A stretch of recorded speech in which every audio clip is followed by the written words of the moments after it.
Un prêtre, malade, ne peut plus célébrer la messe devant les fidèles. On pourrait le croire voué au silence. Pourtant, c'est lui qui, par une remarque controversée, met un archevêque mal à l'aise. Je ne me tairai pas, car ce prêtre a reçu un ordre péremptoire, cessez d'écrire. Une interdiction de publication assortie de sanctions pouvant aller jusqu'à la suspension. Son crime, avoir dit clairement, sans détour, la vérité sur la crise de l'Église et avoir refusé de se taire. À la fin de cette vidéo, vous comprendrez qui est cet homme, pourquoi son histoire reflète ce qui se passe aujourd'hui dans l'Église et pourquoi sa réaction a laissé beaucoup de gens sans voix. Mais commençons par comprendre qui il est. Ce n'est pas un fauteur de troubles en quête de visibilité. C'est un prêtre autrichien de l'archidiocèse de Vienne, ordonné en 2019. Il est issu d'une ancienne famille noble, de celles qui ont servi les empereurs. Un homme cultivé et studieux avant de devenir prêtre. Mais sa vie porte une blessure, une grave maladie.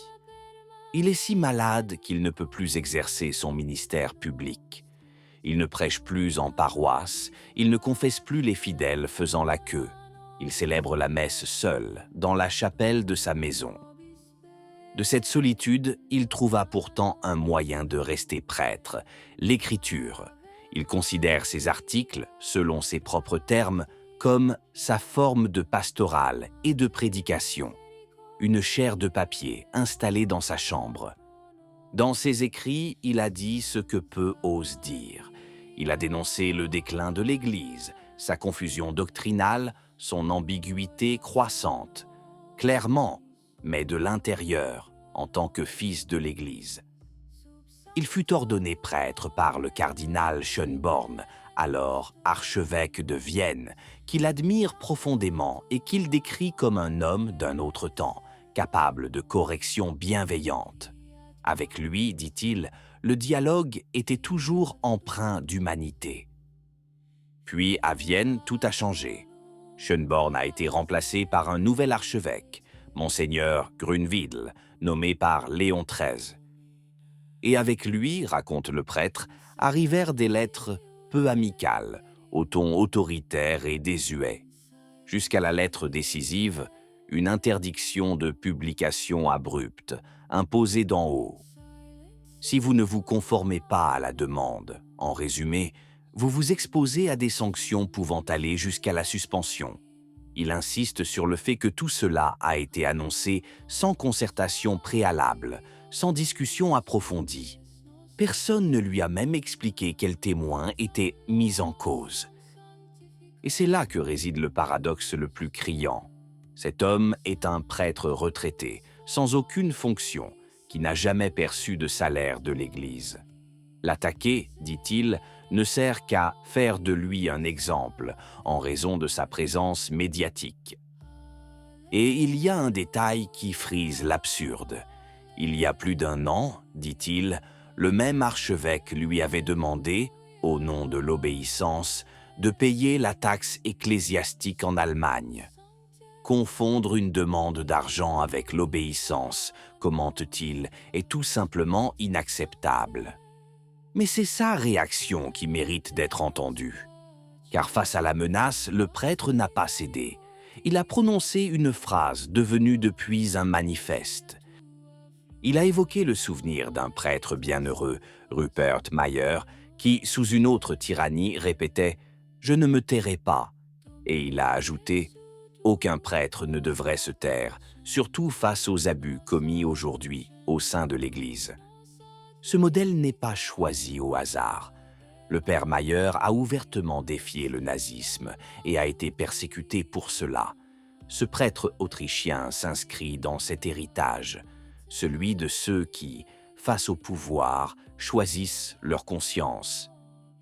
Il aborda ensuite la question que tout le monde aurait soulevée, l'obéissance.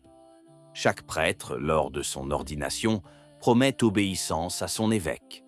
N'est-il pas de son devoir de garder le silence si l'évêque l'ordonne?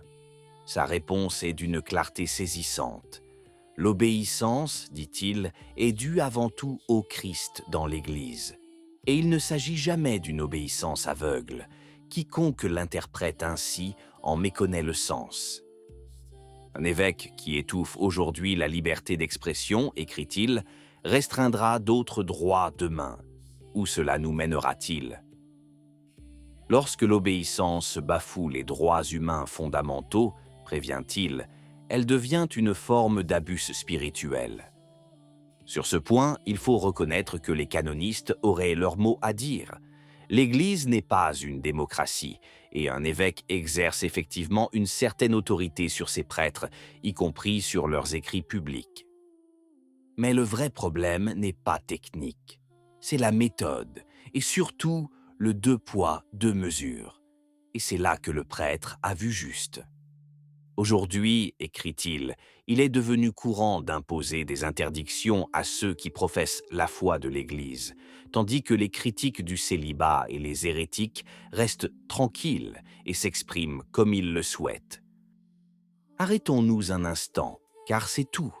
Un prêtre malade, défendant sa foi intemporelle, est menacé de suspension. Pendant ce temps, ceux qui remettent en question la doctrine écrivent, parlent et enseignent en toute impunité. C'est l'image inversée d'une Église qui se proclame à l'écoute et ouverte à tous. À l'écoute de qui? Ouverte à qui? Apparemment pas à ceux qui préservent la tradition. Et c'est précisément sur ce mot symbolique de ces dernières années, synodalité, que le prêtre se montre direct. Personne, dit-il, ne sait vraiment ce que c'est. Il qualifie cela, et ce sont des termes forts, de moyens d'introduire des idées étrangères au sein de l'Église, en les faisant passer pour catholiques. Il dénonce la contradiction. Une Église qui prétend écouter tout le monde, mais qui réduit au silence précisément ceux qui restent fidèles. La preuve que c'est un mensonge, écrit-il, c'est mon propre cas. Difficile de le contredire face à une lettre l'exhortant à se taire. Il y a ensuite la défense de la messe traditionnelle qu'il a découverte, dit-il, précisément en s'opposant aux interdictions de ces dernières années. Dans cette liturgie, affirme-t-il, il a redécouvert la foi catholique dans sa forme la plus pure. Le prêtre ne mâche pas ses mots, allant jusqu'à dire que l'Église est en train d'achever un désastre et que son véritable chef n'est pas le pape, mais le Christ. Une clarification s'impose, et voici notre position. Ce sont des propos très forts que nous rapportons comme étant les siens. Nous n'en partageons pas le ton, car le pape demeure le pape, et l'Église appartient au Christ par Pierre, et non contre Pierre. Un élément important doit être souligné en sa faveur. Cet homme n'est pas sédévacantiste. Il reconnaît le pape, célèbre la messe et a fait vœu d'obéissance au Christ au sein de son Église. Il ne souhaite pas partir, il veut rester et demeurer fidèle. Et même débarrassé de ses excès, un fait demeure indéniable. Un pasteur malade mais fidèle est traité comme un problème à faire taire et non comme un fils à écouter. Alors, que nous apprend cette histoire, à nous qui observons de l'extérieur? Cela nous enseigne que le courage, dans l'Église, n'est pas mort, qu'il existe encore ceux qui, malades et seuls, préfèrent risquer la suspension plutôt que de trahir leur conscience. Le Christ est mon juge, disent-ils, et personne d'autre. Il nous rappelle aussi une vérité ancienne et réconfortante qu'il évoque lui-même. On est prêtre pour toujours. Aucune lettre, aucun décret, aucune sanction ne peut annuler le sacrement. Et les sacrements que célèbre ce prêtre restent valides, à jamais. Mais surtout, cette histoire nous interpelle concrètement, non pas en nous indignant, mais en nous incitant à prier. Pour ce prêtre, seul dans sa chambre, et aussi pour son évêque et pour le pape, afin que l'Église puisse de nouveau écouter ses fidèles au lieu de les craindre. Car une Église qui réduit au silence ses fidèles et tolère leurs erreurs ne se fortifie pas, elle s'isole. Et la voix d'un prêtre âgé et malade murmurant « Je ne me tairai pas », peut valoir plus que 1000 documents rédigés pour ne rien dire. Qu'en pensez-vous? Si la vidéo vous a plu, laissez un commentaire. Amen. Que Dieu vous bénisse.